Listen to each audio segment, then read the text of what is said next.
Hey guys, it's Christylize. Welcome back to the Legend Survival Legend Breakdown series. We've been talking about quite a few of the different classes and legends that we've built for our RuneScape D&D custom game mode. Today we're going to be talking about the Guardian. Now the Guardian is a super special class. I feel like I say that about a lot of the classes, but no, this one is actually special for a couple of reasons. My inspiration for the Guardian, the name itself actually comes from RuneScape 3. Your main character is called the World Guardian by some of the old gods, so I wanted to bring some of that inspiration from RuneScape 3 into OSRS. Guardian has received the most updates in terms of specific legends, and it has gone from being a super interesting character to the strongest potential character. Let's start with the original idea for Guardian. I'll put up the original card now. So the Guardian has a few passive bonuses. Once per chunk unlock phase, you may choose an additional adjacent chunk to unlock if it is a castle chunk. Castle chunk includes areas that have castle walls in the target area. This would be something like Varrock Castle, West Ardoon, East Ardoon, Falador, places like that. Now, unlocking these chunks with this passive does not count towards your tertiary unlocks. When I initially created Guardian, and when I initially created Legend Survival, I was going to have one specific class that was based on doing questing. We have since made changes to where all the legends can do questing, so this is some old text that we'll go through and read anyway. But initially we had the idea that the Guardian was going to complete any quest as long as the requirements were met. Now that all legends can do that, that's sort of old news, so don't worry about that. You can see that we previously had the main skills listed for attack, strength, defense, and prayer, and the tertiary skills listed for agility and smithing. This has since changed as well. The starting items have stayed the same with the bronze sword and the wooden sword.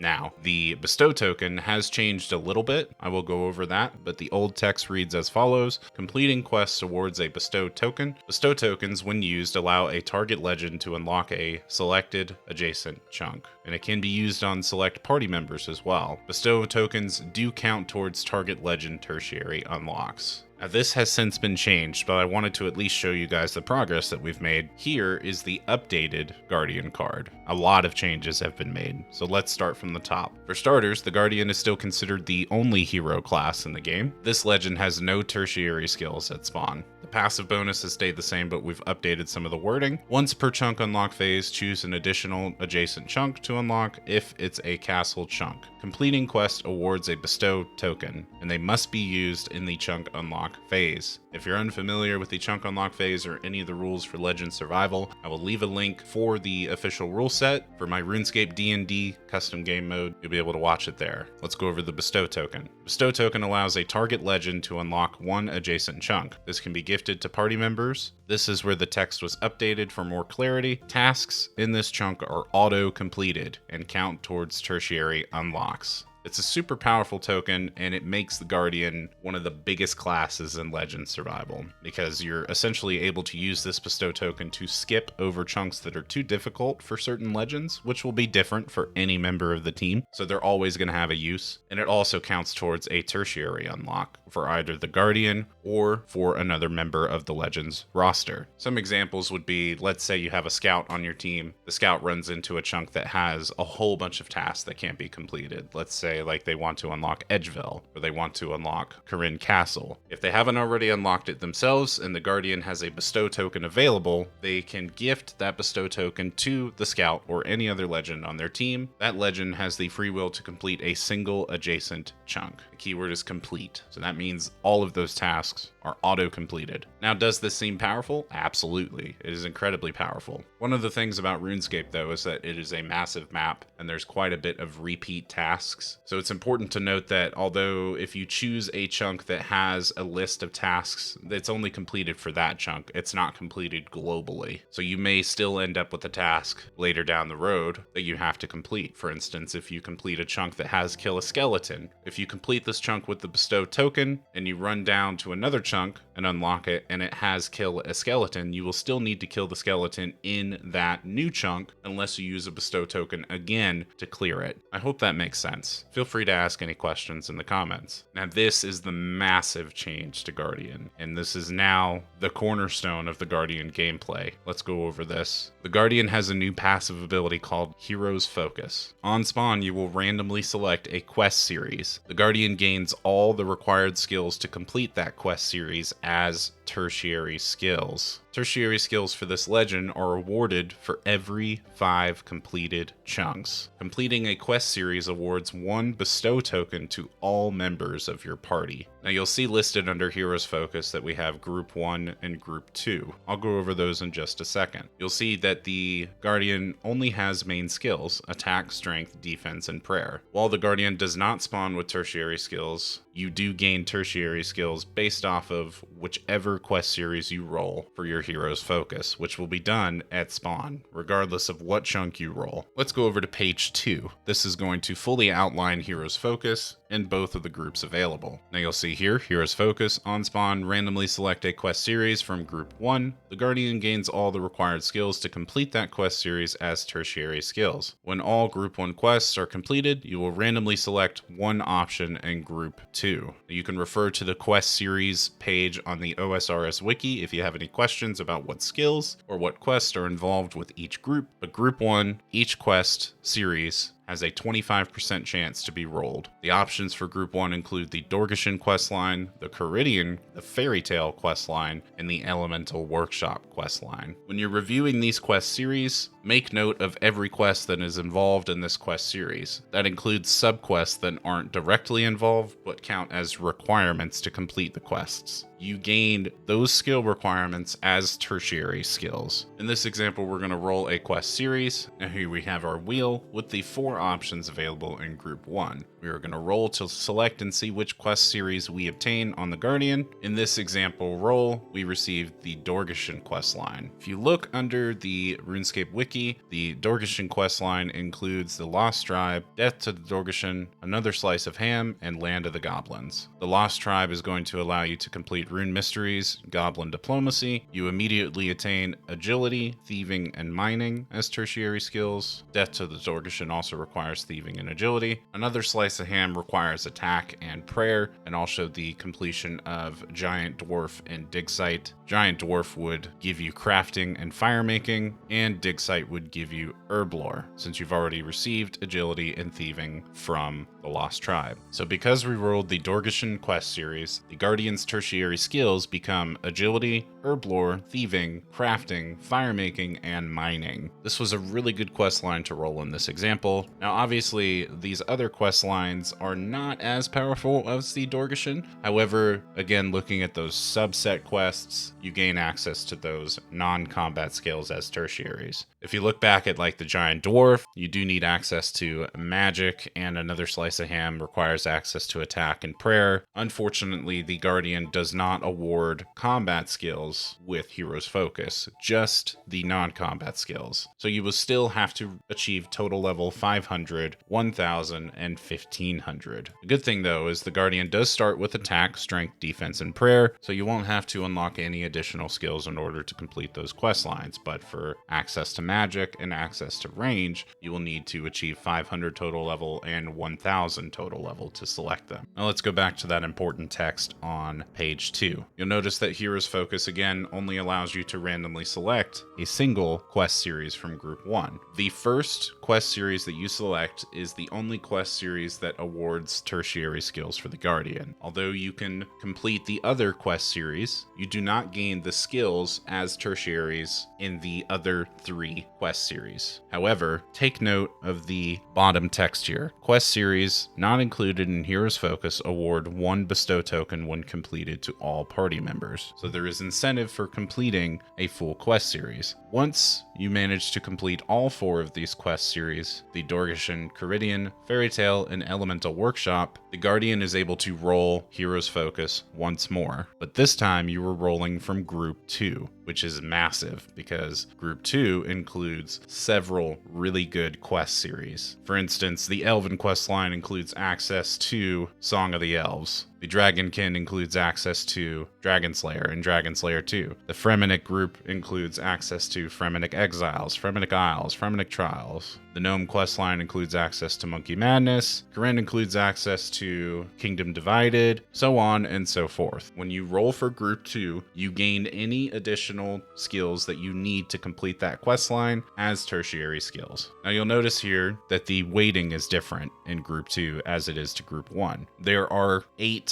quest series included in Group 2. All 8 of these quest series roll with a 10% chance of receiving them, you do get a 20% chance to just gain a single non-combat skill of your choice. So there is the option to fail. That is put in there as a balancing option because obviously Hero's Focus is strong as it is. There needs to be some balancing to bring the Guardian back down to speed with the rest of the legends. So, is the Guardian broken as sin? Absolutely. Is it going to be fun as hell for anybody that chooses it in your Legends party? Absolutely. I do hope you guys enjoyed this explanation of the Guardian and all of its subset rules. Again, if you have any questions about the Guardian or any of the other legends in Legend Survival, feel free to join the Discord. We have open enrollment available for the second beta test. You'll find the application in the Discord. Feel free to pop in and ask any questions there if you would rather. Thank you guys again for watching this video. I hope you have a great day.